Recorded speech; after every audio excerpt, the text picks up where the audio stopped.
Hello everyone, कैसे हैं आप लोग। आई होप कि आप लोग बहुत अच्छे होंगे और अपनी पढ़ाई को भी बहुत अच्छे तरीके से कंप्लीट और कवर अप कर रहे होंगे। जैसा कि आप लोगों को पता है कि अभी हम लोग हमारे क्लास 11th के बिजनेस स्टडीज सब्जेक्ट को पढ़ रहे हैं और बिजनेस स्टडीज सब्जेक्ट में अभी हम लोग हमारे social responsibility of business and business ethics वाले चैप्टर को पढ़ रहे हैं। और ये वाला पर्टिकुलर वीडियो हमारे इसी चैप्टर का पार्ट नंबर 2 होने वाला है। तो आइए बिना वक्त गवाए, बिना देरी किए आज के इस क्लास को, आज के इस वीडियो को शुरू करते हैं और हम लोग पढ़ते हैं हमारे आज वाले टॉपिक को।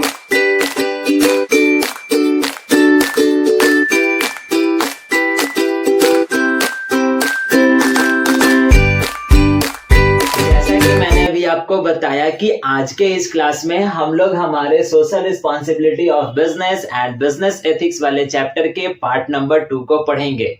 सो बेसिकली इस वाले वीडियो में हम लोग कौन से टॉपिक को पढ़ेंगे, तो इस वाले वीडियो में हम लोग पढ़ेंगे और समझेंगे आर्ग्यूमेंट्स ऑफ सोशल रिस्पॉन्सिबिलिटी। अगर आपने इस चैप्टर का पार्ट नंबर 1 देखा होगा, पढ़ा होगा, तो उस वाले पार्ट पे हम लोगों ने पढ़ा था कि आखिरकार एक बिजनेस की हमारे समाज के प्रति, सोसाइटी के प्रति कौन कौन सी जिम्मेदारियां होती हैं, और उन सभी के सभी जिम्मेदारियों को हम लोगों ने पार्ट नंबर 1 में पढ़ा था। और इस वाले वीडियो में हम लोग पढ़ेंगे कि आखिरकार कोई भी एक बिजनेस समाज के प्रति उन सारे के सारे जिम्मेदारियों को क्यों उठाएगा और उनको क्यों पूरा करेगा, उन जिम्मेदारियों को क्यों फुलफिल करेगा। तो आइए समझते हैं हम लोग इसी 6-7 पॉइंट के माध्यम से, और यही हमारे पास 6-7 कुछ आर्ग्यूमेंट्स होते हैं जिनके माध्यम से हमको ये बताया गया है या समझाया जा रहा है कि आखिरकार एक बिजनेस जो है वो हमारे समाज के प्रति इन जिम्मेदारियों को क्यों उठाएगा और इन जिम्मेदारियों को क्यों पूरा करेगा। तो पहला वाला हमारा आर्ग्यूमेंट है जो हमारा कहता है justification for existence and growth. अब यहाँ पर कहता क्या है, आप सभी लोगों को पता है कि आखिरकार अगर बिजनेस चल रही है, बिजनेस रन हो रही है यानी रन कर रही है, तो वो इसी सोसाइटी में रन कर रही है। बिजनेस को अगर रिसोर्सेज मिल रही है तो वो इसी सोसाइटी से मिल रही है। बिजनेस अगर प्रॉफिट कमा रहा है तो वो इसी सोसाइटी से कमा रहा है। तो जब बिजनेस को इतना सब कुछ इस सोसाइटी के द्वारा मिल रहा है, प्राप्त हो रहा है, तो एक बिजनेस की भी ये जिम्मेदारी बनती है, रिस्पॉन्सिबिलिटी बनती है कि वो अपने सोसाइटी के प्रति या फिर इस सोसाइटी के प्रति कुछ अच्छा काम करे। तो वो अच्छा काम क्या करेगा, कैसे अच्छा काम करेगा, तो बिजनेस का ये दायित्व बनता है या उसकी जिम्मेदारी बनती है कि जिस किसी भी सोसाइटी में वो चल रहा है, जिस किसी भी सोसाइटी से वो पैसा कमा रहा है, जिस किसी भी सोसाइटी से उसको नेचुरल रिसोर्सेज मिल रहे हैं, तो उस सोसाइटी के प्रति वो जिम्मेदार रहे। वो कभी भी कोई भी एक ऐसा काम ना करे, कोई एक ऐसा गलती ना करे जिससे इस सोसाइटी को हार्मफुल हो या सोसाइटी को नुकसान पहुंचे। अगर सोसाइटी को पता ये चलेगा, अगर उसको ऐसा समझ में आ जाएगा एक सोसाइटी को कि ये पर्टिकुलर बिजनेस जो है वो हमारे साथ धोखाधड़ी कर रहा है, हमारे साथ ईमानदार नहीं है, बेईमान है, तो वो बिजनेस जो है वो हमारे सोसाइटी में एग्जिस्ट नहीं कर पाएगा। और जब वो बिजनेस हमारे सोसाइटी में एग्जिस्ट नहीं कर पाएगा तो उस बिजनेस का ग्रोथ भी नहीं होगा। ठीक है, तो पहला वाला कारण हमारे पास हो गया।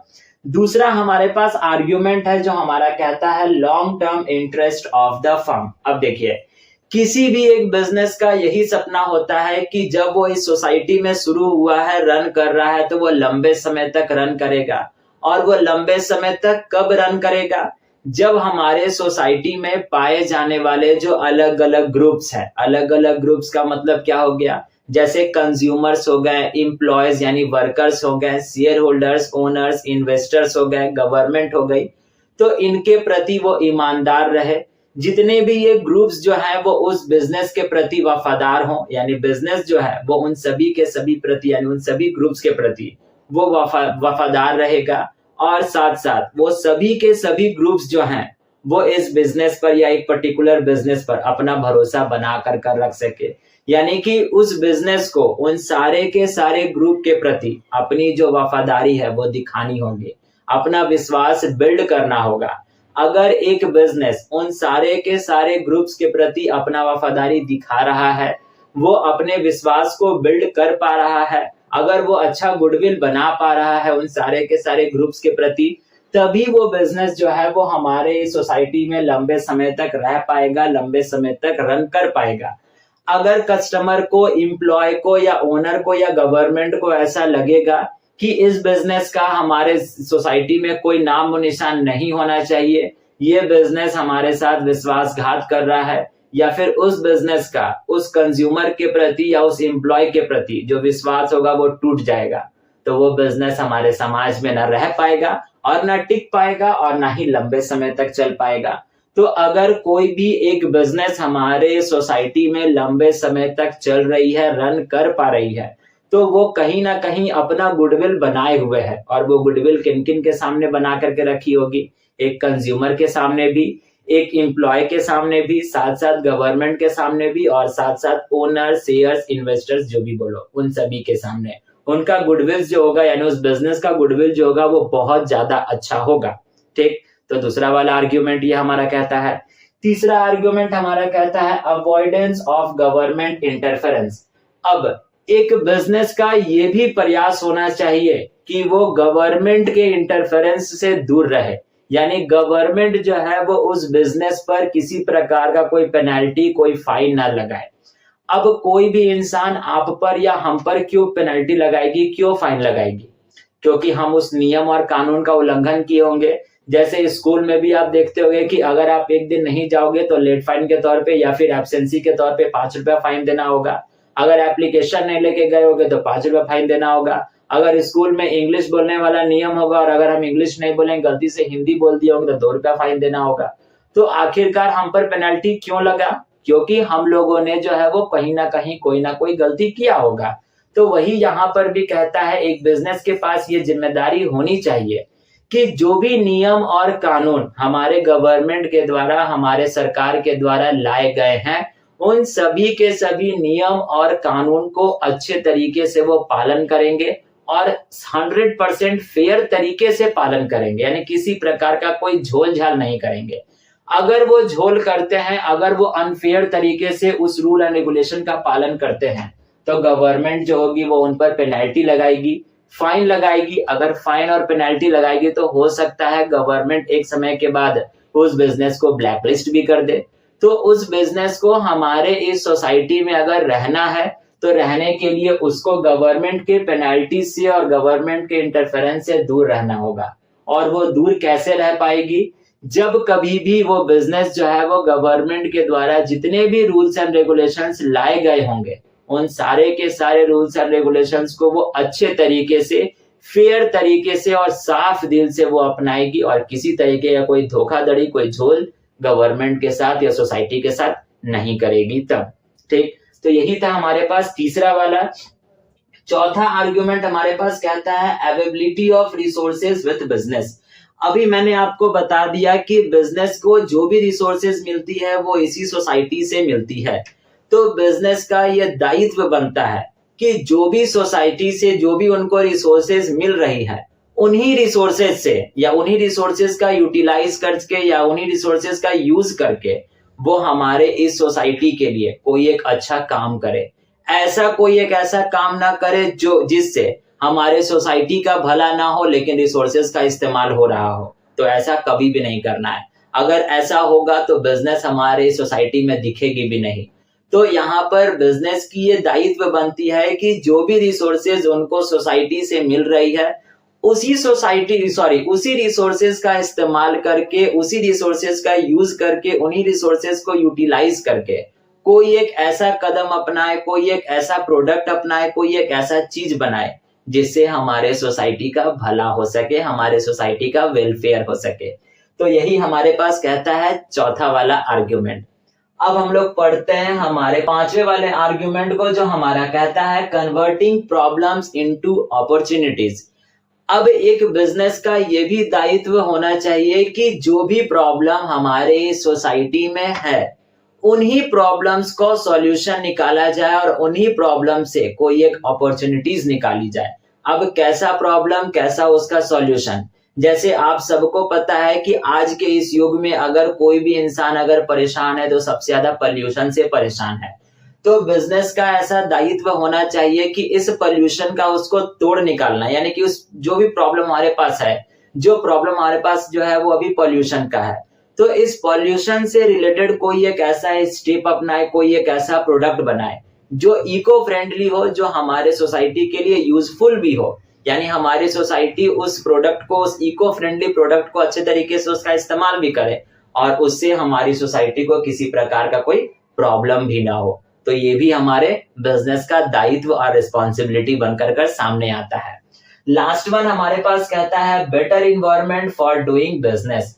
अब यहाँ पर कहता क्या है कि अगर हमारी सोसाइटी हमारे बिजनेस से खुश रहेगी, यानी कि अगर हमारी सोसाइटी खुशहाल रहेगी तो हमारा बिजनेस भी जो होगा वो मालामाल रहेगा। अगर हमारी सोसाइटी हमारे बिजनेस से खुश नहीं रहेगी तो उस बिजनेस को भी जो है वो एक बेटर इन्वायरमेंट नहीं मिल पाएगा और उस बेटर इन्वायरमेंट में वो बिजनेस जो है वो, यानी उस खराब इन्वायरमेंट में वो बिजनेस जो है वो कभी भी अच्छे तरीके से रन नहीं कर पाएगा। एग्जाम्पल, किसी एक ऐसे एरिया में जहां पर स्कूल की आवश्यकता हो तो उस बिजनेस का ये दायित्व बनता है कि वहां के लोगों के लिए एक कोई स्कूल खोल कर दे दे, जिससे वहां के लोग जो है वो उस बिजनेस पर अपना भरोसा जता सके। वहां के बच्चे जो है वो उस स्कूल में जाकर कर पढ़ाई भी करेंगे और उसी स्कूल के ठीक अगल बगल या कुछ दूर हट कर कोई एक ऐसा फैक्ट्री लगा दे जो इको फ्रेंडली हो, जहां पर पोल्यूशन ना हो, जहां के लोगों को भी रोजगार मिल जाएगा और साथ साथ वहां के बच्चों को शिक्षा भी मिल जाएगी। तो वही यहाँ पर हम आपको बता रहे थे कि जिस किसी भी जगह का, यानी जिस किसी भी सोसाइटी या कहीं की भी सोसाइटी जो है, अगर वो खुशहाल रहेगी तो वहां का बिजनेस भी जो होगा वो मालामाल होगा और साथ साथ वहां पर जो है उस बिजनेस को एक अच्छा इन्वायरमेंट मिलेगा, वो मन से काम कर पाएगा। अगर जिस सोसाइटी की या फिर जहां का भी इन्वायरमेंट अगर खराब होगा, अच्छा नहीं होगा, सोसाइटी हमारे बिजनेस के विरुद्ध खड़ी रहेगी तो वहां पर हमारा बिजनेस कभी भी अच्छे तरीके से डेवलप नहीं कर पाएगा और ना ही उस बिजनेस को एक वैसा इन्वायरमेंट मिल पाएगा जिस इन्वायरमेंट में वो अच्छे तरीके से काम कर पाएंगे। तो यही होते हैं हमारे पास 6-7 कुछ एक ऐसे आर्गुमेंट जिसके मदद से या जिसके माध्यम से हमको समझाया गया है कि आखिरकार एक बिजनेस जो है वो हमारे सोसाइटी के प्रति जिम्मेदारियों को क्यों उठाएगा और उनको क्यों फुलफिल करेगा। ठीक है, मैंने आपके बोर्ड पर लगभग 6 जो है वो आर्गुमेंट्स लिखे हैं। आप किन्हीं, यानी इन 6 में से किन्हीं 3 या किन्हीं 4 आर्गुमेंट्स को आप अपने दिमाग में रखिएगा, क्योंकि एग्जाम में अगर आपसे पूछेगा तो 3 और 4 आप लिखोगे, आपके लिए बहुत है, इनफ है। ठीक है, तो अभी आप क्या करोगे, वीडियो को पॉज कर लीजिएगा और इसका स्क्रीनशॉट लेकर कर अपने पास रख लीजिएगा और मेक श्योर कि आप इसको अपने कॉपी में बहुत अच्छे तरीके से राइट डाउन कीजिएगा। ठीक, तो आज के इस वीडियो के लिए बस हम लोग इतना रहने देते हैं और आई होप सो कि वीडियो को आप यहाँ तक अगर देखे होंगे तो वीडियो को यहाँ तक देख कर आपको ये वाला पॉइंट बहुत अच्छे तरीके से समझ में आ गया होगा। अगर वीडियो आपको अच्छे तरीके से समझ में आ गया होगा, यानी कि अगर ये पॉइंट अगर आपको अच्छे तरीके से समझ में आ गया होगा, तो आपको पता है करना है क्या, वीडियो को लाइक करके जाइएगा। चैनल पर नए होंगे तो चैनल को सब्सक्राइब भी कर लीजिएगा और अपने फ्रेंड्स के साथ शेयर भी करते जाइएगा। अब हम लोग मिलेंगे इसी चैप्टर के नेक्स्ट वाले पार्ट पे, पार्ट नंबर 3 पे, नए वाले टॉपिक के साथ। तब तक के लिए आप अपना ख्याल रखिएगा, ध्यान रखिएगा। Thank you and bye bye.